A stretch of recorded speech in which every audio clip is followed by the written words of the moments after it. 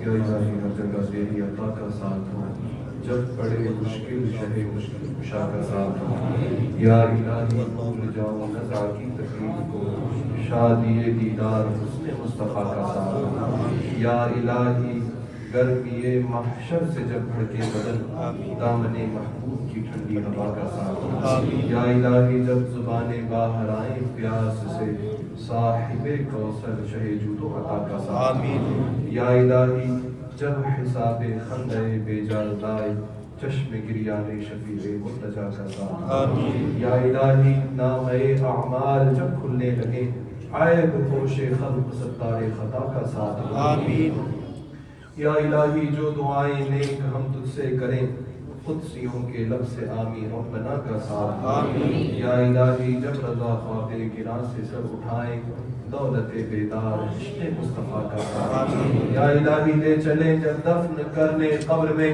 غوث اعظم بے شفائے اولیاء کا ساتھ آمین۔ کریمہ بندہ نوازہ مالک بادشاہ پروردگار عالم، آج کی اس بابرکت محفل پاک کو جو ابتدا سے لے کر اب تک سجائے رکھا گیا ہے، نعت و مناقب، حمد، حضور پاک علیہ السلام پر درود، مواعظ حسنہ، صلاۃ السلام، یہ تمام چیزیں پیش کی گئیں۔ پروردگار اس کے ادا کرنے میں، آنے میں، سننے سنانے میں، پڑھنے میں جس قسم سے بھی ہم سے غلطی جانے انجانے میں سرزد ہوئی ہو، اپنے حبیب کے صدقے معاف فرما۔ آمین۔ جو کچھ صحیح ہے تمام و انصراف کا اسے اپنی بارگاہ میں قبول فرما لے۔ پروردگار عالم تیری شان کے لائق جو کچھ ثواب تو ہمیں عطا فرمائے، اسے ہم ہدیتاً تحفتاً سب سے پہلے ہمارے آقا سرور کائنات فخر موجودات محبوب کبریا احمد مجتبی محمد مصطفیٰ صلی اللہ علیہ وسلم کی بارگاہ مقدس کو پیش کرتے قبول فرما لے۔ حضور پاک صلی اللہ علیہ وسلم کے صدقہ و توسل سے جملہ انبیاء کرام، مرسلین اعظام، کل صحابہ، صحابیات، تابعین، تابعات، اتباع تابعین، اتباع تابعات، ائمہ مجتہدین، جملہ شہداء ملت، جملہ اغواث،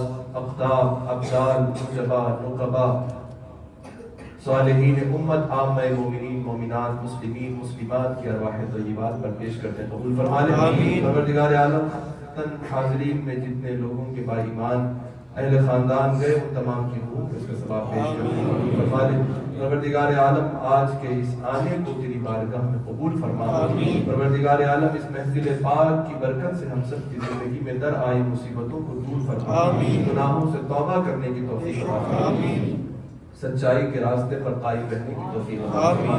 پروردگار عالم ہم سب کے صغائر اور کبائر کو معاف عطا فرما، جانے انجانے میں ہوئی جملہ خطاؤں کو معاف عطا فرما۔ اے کرم فرمانے والے رب، ہم سب کی زندگیوں میں سیرت مصطفیٰ کو اپنا کر نور پیدا کرنے کی توفیق عطا فرما۔ پروردگار عالم جھوٹ سے، چغلی سے، غیبت سے ہم سب کی حفاظت عطا فرما، حسد، بغض، کینے سے ہم سب کے سینوں کو پاک فرما۔ پروردگار عالم حضور پاک صلی اللہ علیہ وسلم سے سچا عشق کرنے کی توفیق عطا فرما۔ جو عشق ہمارے اکابر، ہمارے اسلاف اور ہمارے اخلاق میں تھا، پروردگار عالم اس عشق کی رمق ہم سب کے سینوں کو عطا فرما۔